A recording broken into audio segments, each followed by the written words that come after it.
Assalamualaikum. Hai baking and cooking lovers, selamat datang di channel YouTube Resep Erlita. Di video kali ini aku akan membuat kue naga sari pandan. Buat teman-teman yang penasaran apa aja sih bahan-bahannya dan bagaimana juga sih cara buatnya, ikutin terus videonya sampai habis ya. Dan jangan lupa klik tombol subscribe dan tekan tombol loncengnya juga. Bantu channel aku agar semakin berkembang. Terima kasih.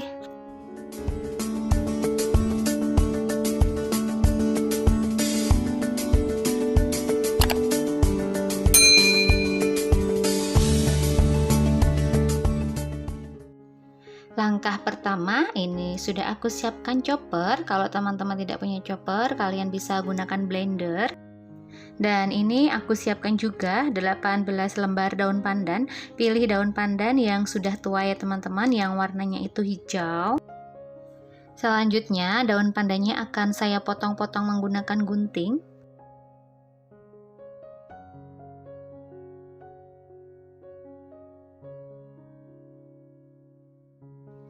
Selanjutnya, ini akan aku tambahkan 650 ml air putih. Kemudian ini akan saya chopper.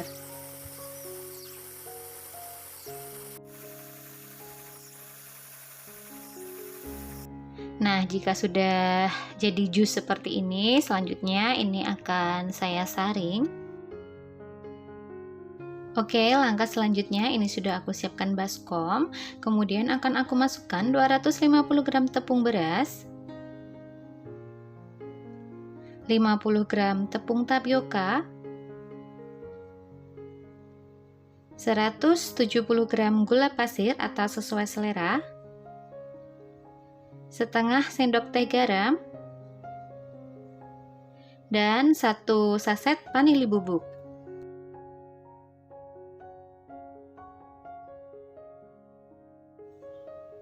Selanjutnya ini akan saya aduk-aduk sampai tercampur rata menggunakan whisker.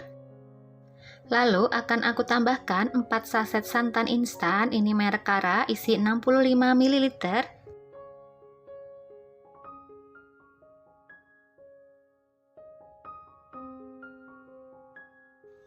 Selanjutnya, sambil diaduk-aduk, kita tuang jus pandan yang sudah kita saring tadi secara perlahan sampai benar-benar tercampur rata dan tidak ada adonan yang bergerindil.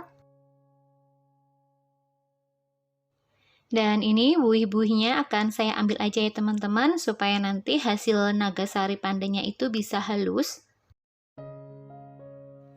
Dan adonannya akan saya sisihkan. Dan ini aku siapkan juga secukupnya pisang kepok atau pisang raja. Ini pisangnya sudah matang ya teman-teman, tapi belum begitu matang.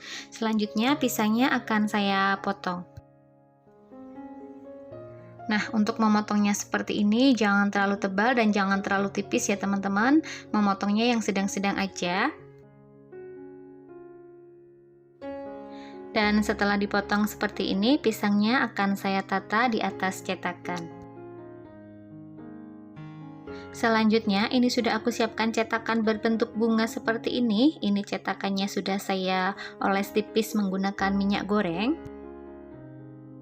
Dan pisang yang sudah kita iris tadi, kita tata di atas cetakan seperti ini. Monggo teman-teman mau menatanya 2 atau 3 sesuai dengan selera aja.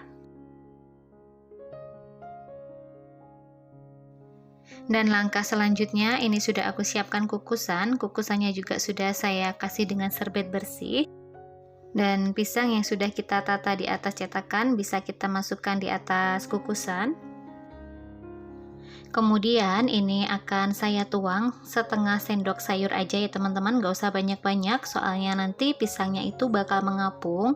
Nah, sebelum kita tuang di atas pisang seperti ini, jangan lupa adonannya kita aduk-aduk ya, supaya tidak ada adonan tepung yang mengendap di bawah.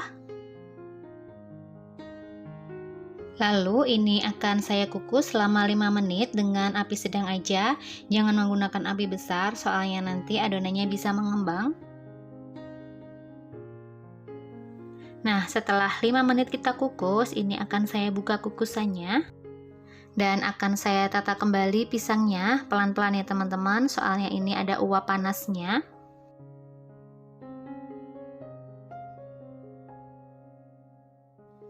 Dan ini akan saya tuang adonannya kembali. Ingat, sebelum menuang adonan kita aduk-aduk dulu ya adonannya. Nah, kita tuang sampai penuh, tapi jangan terlalu penuh soalnya nanti ini adonannya bisa mengembang. Nah, setelah adonan sudah kita tuang yang kedua kalinya, selanjutnya ini akan saya kukus selama 15 menit sampai adonannya matang. Nah, kita mengukusnya dengan api sedang seperti ini ya teman-teman, supaya nanti adonannya tidak mudah mengembang. Nah, setelah 15 menit sudah kita kukus, selanjutnya ini adonan nagasarinya sudah matang, lalu akan saya angkat. Saat mengangkatnya pelan-pelan ya teman-teman, karena ini tuh masih panas banget. Setelah nagasarinya kita angkat dari kukusan, selanjutnya ini kita diamkan dulu di suhu ruang sampai dingin, baru nanti bisa kita keluarkan dari cetakan.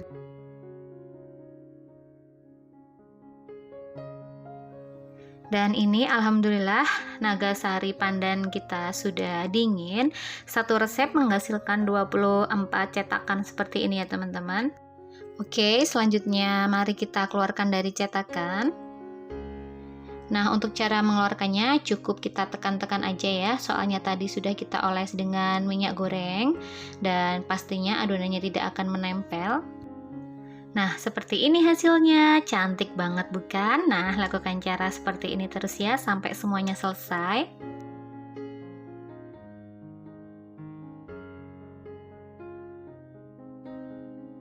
Dan ini dia hasilnya, hasil nagasari yang sudah kita keluarkan dari cetakan seperti ini ya teman-teman. Nah, untuk teman-teman jika ingin menjual nagasarinya untuk isian snack box, teman-teman bisa siapkan mika kotak seperti ini. Nah, ini ya nagasarinya bisa kita masukkan ke dalam mika. Nah, cantik banget. Dan untuk perekatnya saya menggunakan solasi. Teman-teman jangan menggunakan staples, soalnya staples itu bahaya, makanya kita wajib menggunakan solasi supaya aman. Nah, seperti ini hasilnya, cakep banget, cocok untuk ide isian snack box teman-teman ya. Selanjutnya nagasari pandannya akan saya icip bagaimana rasa dan teksturnya. Nah, saat kita sendok seperti ini kelihatan lembut banget ya teman-teman teksturnya. Yuk mari kita icip bagaimana rasanya. Bismillah. Nagasari pandan ini tuh enak banget loh teman-teman. Gurih, manisnya juga pas. Dia tuh juga lembut banget ya teksturnya. Pokoknya teman-teman wajib cobain bikin nagasari pandan ini ya. Selain enak, nagasari pandan ini juga harum ya dari pandan asli tanpa perasa dan pewarna. Selamat mencoba ya, semoga berhasil. Sekian dulu video dari saya. Terima kasih sudah menonton video ini. Semoga bermanfaat buat kalian. Dan sampai ketemu lagi di video selanjutnya. Salam kuliner, salam sedap, dan salam matahari. Masak tanpa harus ribet. Wassalamualaikum warahmatullahi wabarakatuh. Bye-bye.